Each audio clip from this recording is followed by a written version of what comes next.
অনেকে ভতুয়া দিচ্ছে যে ডক্টর ইউনূসের সুদখোর, ব্যাংকের তিনি মালিক। একটা কথা আমি সবার উদ্দেশ্যে বলতে চাই, ডক্টর ইউনূস সুদ খায় কথা সত্য, কিন্তু সুদ খায় না এমন লোক তো পাওয়া কঠিন। ডক্টর ইউনূস এমন একটা লোক, এর সম্পর্ক আমেরিকার সাথে ভালো, তিনি নোবেল বিজয়ী, তাম পৃথিবীর ভেতরে তার গ্রহণযোগ্যতা আছে। তার মানে বোঝা যাচ্ছে এই সময়ে ভারতকে বুড়ো আঙুল দেখানোর জন্য এই ডক্টর ইউনূসকেই দরকার। দাদা বাবুদের মাথার গেমের উপরে গেম খেলার জন্য এই ডক্টর ইউনূসই পরিবেশ শান্ত করতে পারে, কারণ তার কাছে টাকাও আছে, মালও আছে, কোটি কোটি ডলারের তিনি মালিক। বিদেশ থেকে ঋণ আনতে পারবে, এই অচল অবস্থাকে সচল করতে পারবে। আর ইউনূস এমন ব্যক্তি, হাসিনার দ্বারা মামলা খাওয়া ব্যক্তি। তবে একটা বিষয় নিয়ে তুমুল হইচই চলতেছে, ডক্টর ইউনূস হচ্ছে সরকার প্রধান। 15 থেকে 12 জনের সদস্য একটা সরকার শপথ গ্রহণ করে ফেলবে। ডক্টর ইউনূস হলো সরকার প্রধান, কিন্তু ডক্টর ইউনূসকে নিয়ে পক্ষে বিপক্ষে কথা চলতেছে।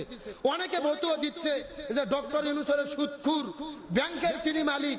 একটা কথা আমি সবার উদ্দেশ্যে বলতে চাই, ডক্টর ইউনূস সুদ খায় কথা সত্য, কিন্তু সুদ খায় না এমন লোক তো পাওয়া কঠিন। এখন যদি বলেন হুজুর, তাহলে কিছু হুজুরক দেন, হুজুরদেরকে ক্ষমতায় বসান। একটা কথা মনে রাখবেন, আবেগ দিয়ে কাজ করলে হবে না, বিবেক দিয়ে চলতে হবে। একটা হুজুরকে হঠাৎ করে যদি চেয়ারে বসায় দেন, ও 2 ঘন্টাও ক্ষমতা টিকে থাকতে পারবে না, কারণ ষড়যন্ত্র করতেছে ভারতের দাদা বাবুরা। একটা ষড়যন্ত্রের কথা আপনাদেরকে বলি, আজকে বিকেলের ঘটনা, কাশিমপুর কারাগারে 1 নয় 2 নয় 32টা লাশ পাওয়া গেছে। ওই জায়গার মধ্যে ভারতের র আছে, ভারতের এজেন্ট আছে।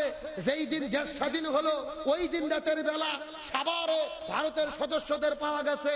প্রথম আলো বলতেছে 1 নয় 2 নয় 80,000 শুধু পুলিশের ভেতরে ভারতের লোক ছিল। 25 লক্ষ মানুষ ভারত থেকে এসে বাংলাদেশে চাকরি করে। মনে রাখবেন, যেই 25 লক্ষ লোক ভারত থেকে এসে বাংলাদেশে প্রশাসনে কাজ করে, ওরা সবাই হাসিনের লোক। এখন আপনি যদি হুজুরদেরকে ক্ষমতায় বসান, এই যে মন্দিরে মন্দির হামলা হচ্ছে, নরেন্দ্র মোদীর ভারতের ভেতরে সব টেলিভিশন বলতেছে বাংলাদেশে হুজুররা, জঙ্গিরা, মৌলবাদরা ক্ষমতা দখল করছে। এরা নিজেরাই হামলা করে হুজুরদেরকে জঙ্গি বলে ক্ষমতার থেকে নেমে দেবে। এই জন্য বুঝতে হবে, আবেগ নয়। যেহেতু তত্ত্বাবধায়ক সরকার, অন্তর্বর্তীকালীন সরকার, 6 মাস 1 বছর, ডক্টর ইউনূস এমন একটা লোক, এর সম্পর্ক আমেরিকার সাথে ভালো, তিনি নোবেল বিজয়ী, তাম পৃথিবীর ভেতরে তার গ্রহণযোগ্যতা আছে।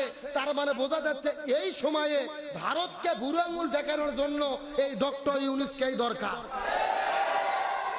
আর আজকে ডক্টর ইউনূস একটা বক্তব্য দিয়েছে, আপনারা কি শুনেছেন?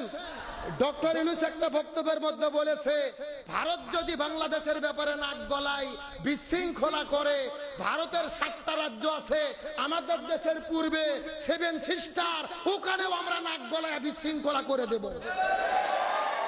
তার মানে শেয়ারের ওপর শ্মশান হওয়া লাগবে, বাঘ থাকলে সিংহ হওয়া লাগবে। এখন বাংলাদেশে যে বিশৃঙ্খলা চলতেছে, আপাতত ভুল বুঝবেন না, আমি বলতে চাচ্ছি না হুজুরদের দরকার আছে, তবে আপাতত পরিবেশ শান্ত করার জন্য, দাদা বাবুদের মাথার গেমের উপরে গেম খেলার জন্য এই ডক্টর ইউনূসই পরিবেশ শান্ত করতে পারে, কারণ তার কাছে টাকাও আছে, মালও আছে, কোটি কোটি ডলারের তিনি মালিক।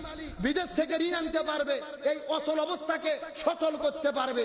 আর ইউনূস এমন ব্যক্তি, হাসিনার দ্বারা মামলা খাওয়া ব্যক্তি।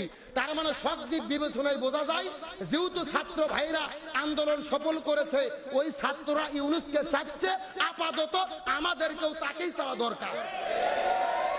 এরপরে যখন অন্তর্বর্তীকালীন সরকার চলে যাবে, ভোট হবে, ভোটে যদি লোক বিএনপি চাই, বিএনপি আসবে, জামাত ছেলে জামাত আসবে, চরমনাই ছেলে চরমনাইকে আসবে। পরিবেশ ভালো হোক, শান্ত হোক। আপাতত ডক্টর ইউনূসই থাক। সুদখোর বলে ফতুয়াবাজি করেন না, আবেগ নয়, বিবেক দিয়ে বোঝার চেষ্টা করেন। আমার কথা মনে আপনাদের খারাপ লাগলো না? এটা গবেষণার কথা, গবেষণার কথা। ভালো করে বুঝবেন, ষড়যন্ত্র শেষ নাই। হাসিনা এখনো পালিয়ে আছে ভারতে, ও কিন্তু বসে নাই, এখনো ষড়যন্ত্র করতেছে কেমনে দেশে বিশৃঙ্খলা করা যায়। কতক্ষণ ঠিক কিনা? তাহলে বলেন, যুগে যুগে মুসলমানদের বিজয় দিয়েছে কে? আমি শেষ এখন একটা কথা বলবো, তাহলে হোসাইন শিশু সন্তান আসগারকে শহীদ করে দিল, ওই হোসাইনের শহীদের সঙ্গে আবু সাইদের শহীদের মিল আছে না নাই?